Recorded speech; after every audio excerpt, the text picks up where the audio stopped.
Okay, so today we are going to be looking at the sword and buckler 133 again, and I thought that let's have a little bit more information on how these are used together.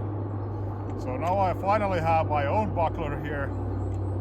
As you can see, it's a real one, and this is the sword that goes with it. So these are from Oman, so this is Saif. I don't remember the original name, but this is the buckler what they use. So these are used together. There is no cross guard, so it's a little bit strange sword. And this is sharp, by the way. It's really, really sharp. Okay, anyway. So 133, from the last part, you remember this cutting motions over here, what we can do, right? These things. But what about the buckler? So that's a good question. So if we go to the first, the buckler is somewhere here, and then we have these different positions, and sometimes the buckler is here, sometimes it's here. Then you have the thrusting items, can be here or here. So there is one very fundamental movement of the sword, as I described. It's either this downward cutting, or it's gonna be the upward cutting, right? And the shield actually does the same. So you have this infinity sign or figure 8 going down, but then you can also do it upward. Haha. So what does it mean? So the first practice is this. So you're gonna be taking the buckler and the sword, and you start moving them in the same figure 8 pattern. So this is when both of your weapons are synchronized. So they are moving almost on the same spot. And then you can change direction, so you can go upward. Slowly. Same story, right? You can change again. So what sword and buckler is? It's double weapons. I could be having two swords here, but I now have the buckler and the scythe or sword. So this is the first motion. So what's the second motion? The second motion is that these are opposite. So then it looks like this. So you are cutting either below the arm or above the arm. This is the next motion. But if you look at my shield and sword, they are still doing the figure 8 motion. Of course, you can reverse that too. Goes the same way. So that's the second. So the first one was this same time, and the second one is opposite. Then we have the third. So it's in the middle. It looks something like this. For example, or this. So what we are doing now with the buckler is the round cut over here, round cut over there. So you can mix and match. So these are the fundamental moves of the shield. But I won't be complicating things too much today. So you probably won't be needing all of those, but it's only that if you want to move your buckler when you go do something, you have to be able to go through these motions. Otherwise you will end up into trouble. You get messed up. But let's then have a look like how do we use the buckler in the context of the hidden cutting system, also thrusting system. I will be describing the thrusting system later. Let's stay on the cutting for the moment. It's gonna be almost the same. So the 133, there are two modes. So mode 1 is when we are actually cutting with the sword, and the second mode is the schützen. So schützen basically means that you go here.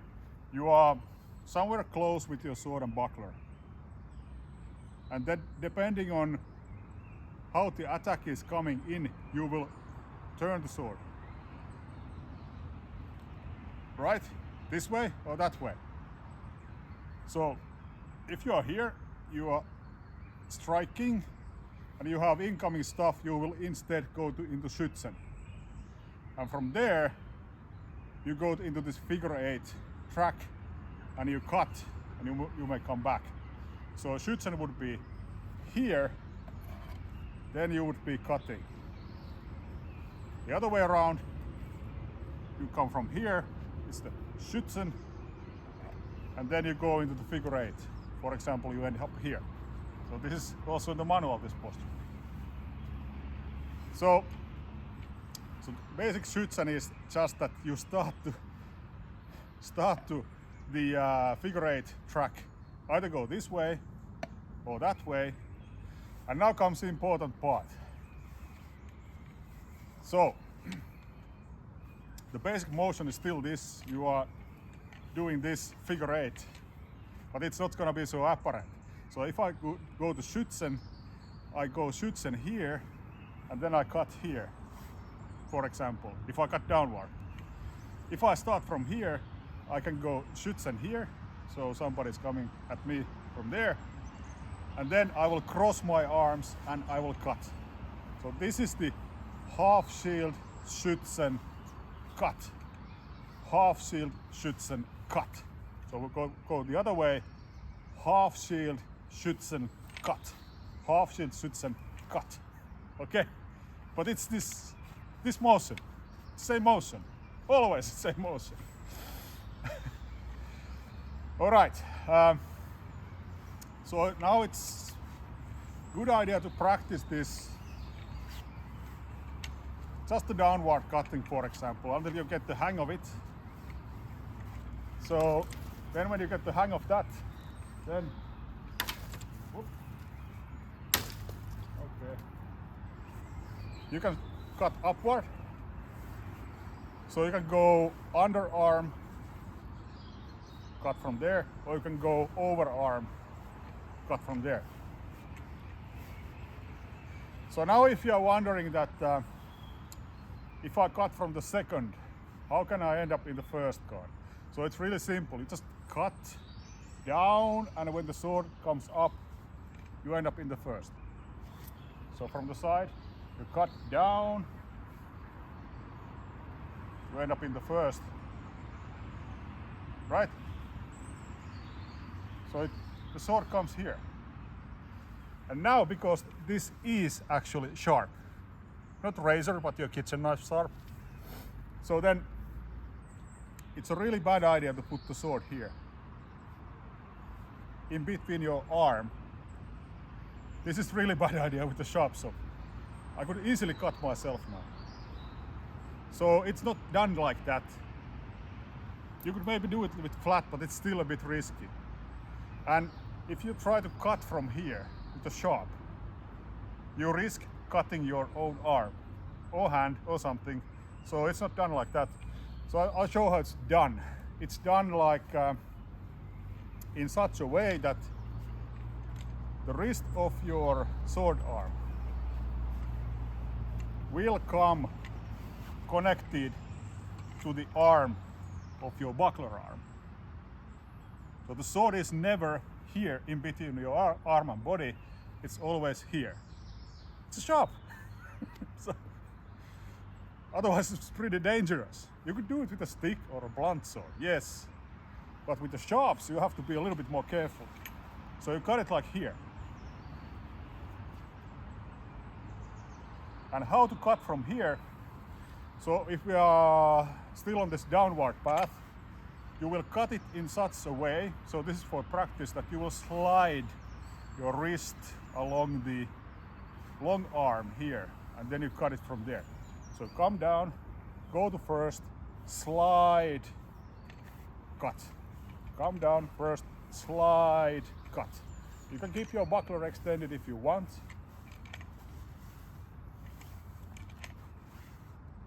What about the overarm? It's the kind of opposite but about the same way. So if you cut from above your arm, you will put your wrist here and then you slide here. And then you cut here. So slide, cut. Slide, cut. Slide, cut. This kind of motion. So in this way you are not going to be cutting yourself, which is quite important in sword fight. Okay, so now you can practice this. So from here, from here, from here, and from here. Easy peasy. What about the upward? Let's have a look at that. So same story. Let's say I'm start from the 5th. I cut up, I come here, and then I slide my wrist against my forearm. And then I can cut from below once again. So here, slide, cut, slide, cut, slide, cut, slide, cut. That's that. So that's the important thing. And now, if you're having difficulties cutting from here, there is one trick, let's say. It's not a big thing, but let's say we are in the 1st, somewhere here, and I want to cut a downward cut. So what I will do, I will actually turn my body a little bit here, and then I will go and cut. So in this way, you can cut quite nicely from here. So you're not facing straight ahead. You are turning a little bit while you are cutting. So then you get the space. And I think that's the way it's done, because it's pretty much the only way to do it safely. And it's quite easy when you just, you anyway use your body to generate the momentum, so it goes really nicely with that. Okay, so try it, how it feels. It's a little bit maybe more difficult if you have a cross guard here, but it can be done. It's the same thing.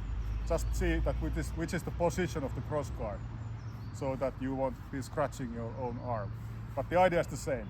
So the wrist to this long arm, and you're using this as a control motion.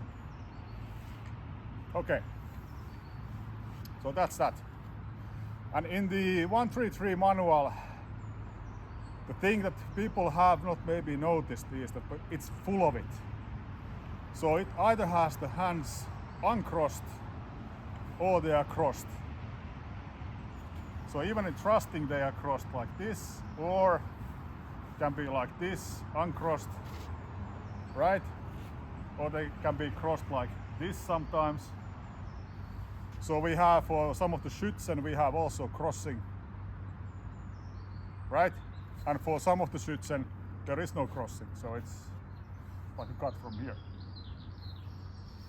So this crossing and uncrossing in the manual, it's a very common sword fighting move. And I will explain the mechanics in that, because if you are thinking that you are rotating your body when you are cutting, well, it's correct, but there is one more thing. So it's like opening your chest and then closing your chest. So when you are cutting with the sword, you can open, close, open, close. You can go big, you can go here, open, and then you close again. But if you want to practice that, you can do it like this. So it's like shooting with the bow kind of movement. And it's done because you are using your back muscles and chest muscles to move the sword, in addition to the body moving around. So you can open up when you cut. So that's the biomechanics behind the crossing. So it's not by accident. It's there on purpose. It's very efficient once you get the hang of it. But to practice, figure eight, figure eight, figure eight, figure eight, figure eight, figure eight. Okay, so So that's the first practice. So what next? So let me explain a couple of things about the Schützen, because I think next time we are gonna be looking into the thrusting motions in the manual.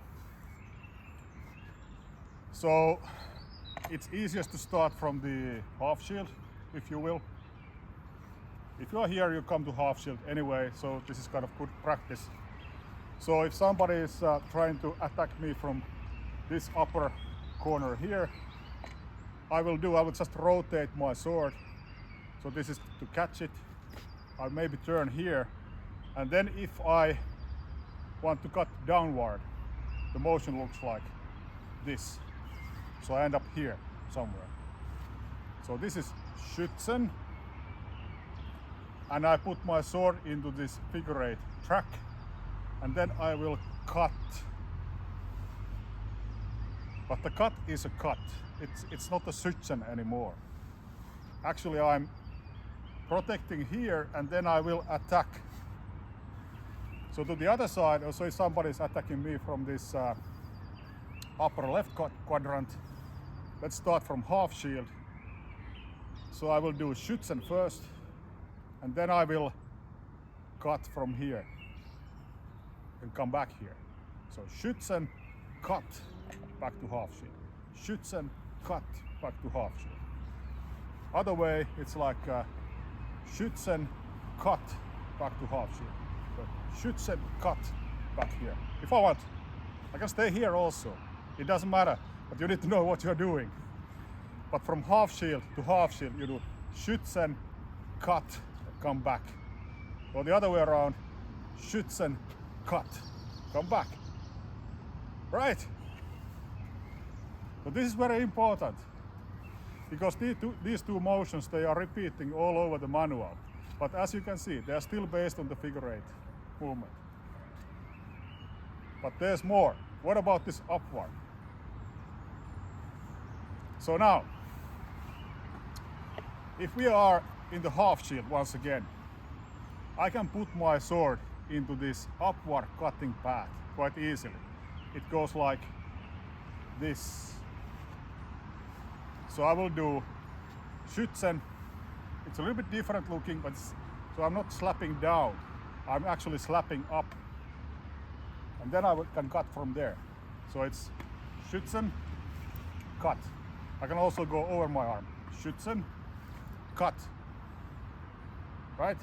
The other way around, I can do Schützen here, cut, come back, Schützen, come back. Or I can do Schützen, cut. But I will have to go over my arm in this case, if I don't do any fancy buckler change movement in between. But it's possible to, Schützen, cut from here, Schützen, cut from there. So now the only remaining question is that if we are either using this downward or upward cutting motions here, how can we change from one to the other?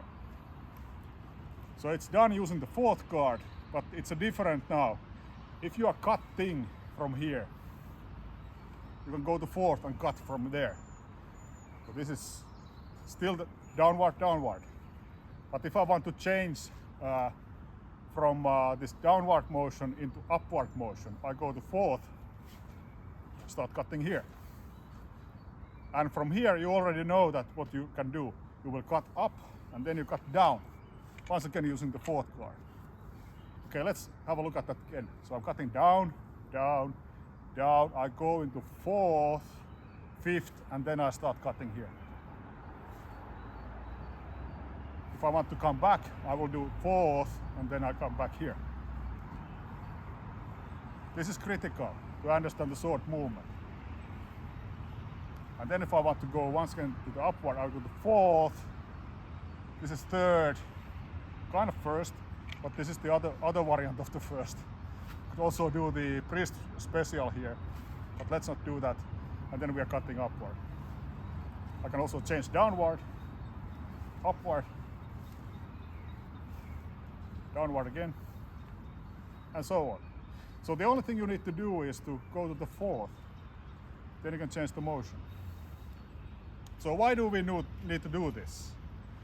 So when we start to discussing about the bindings above, below, if you don't know how to change the sword motion from downward into upward and vice versa, you're gonna be having trouble. But I'll show one alternative option for that. So it's gonna be, so let's say we bind here. So my opponent's sword is in my lower right. So I need to bind it in the half shield. I will bind it here. So from here, I can actually do something really interesting. I can go to second, but just by lifting the sword. From here, I can bind it here. So my opponent's sword is here. I can come back to here. So it's this. So it's still a little bit the same looking as the upward cutting motion, but now I'm stopped. I can't move. So what I will do, I'm palm down. Now I will turn palm up. So I'm in the second. So from here, of course, I can get it there. I'm palm up. But now I can turn my palm, I'm palm down. I'm in the third. It works this way also from here. So if I want to move from third to second, I can come into half shield or long point, and then I can lift back here. But the basic movement is this. Bang, bang, or bang, bang, bang, bang. So you can actually cut low here, come to here, cut high, come to here, cut high, come to here, cut low. So these kind of strikes are related to the half shield in that these are called half strikes. So we are not cutting fully through, so we are not cutting from this side to the other side. Instead, we are cutting halfway. And if we stop here in the half shield, we can actually put the sword here easily. So you can change it, what you want. Put it here as well. Or if you rotate, you can put it here. Or you can bring it here. These are very common strike patterns in sparring. So things like this. And you're still protected. And these can be like half shield kind of schützen as well. They don't have to be like long points or strikes. But these are now super important because we are going to be looking into how the thrusting is actually done in conjunction with these things. There are some details over there, how it's going to be done, but that's until next time. So for today, to recap, the missing piece in the manual overlook is this crossing of the hands movement. Can be also upward. So, and then there were like two modes. So one mode is schützen, when you are somewhere in the half shield area. So you are protecting, you are slapping the opponent's weapon away, either like going into downward strike, or you do it the other way, you go upward. So from here, you can slap it, go into downward, or you can take it here and go upward. Which becomes a krukke, actually. So those were the takeaways from today. So now, practicing this, you know, very easily get this thing done. You can use a round strike here as well. It works, if you want to do it. So if you cut here, you can cut round strike, you go below, and then you go here again. So 1, 1, 1, round, 1, 1, 1. And the buckler will mirror your sword movements. Once again, it's not complicated really, as long as you remember those two figure eights or infinity signs. Then you can do everything here. And the last point was that how to change from downward cutting to this upward. Well, there are many ways, but we can now use the fourth guard. So you go here, and then you are here, and once again to the fourth, and then you cut from there once again. Fourth, upward, fourth, downward. It's super simple. Okay, that's the most of it for today. Hopefully this is interesting, and just ask. This wasn't very coherent, but I hope you got it. If not, just ask and let's discuss. Thanks a lot.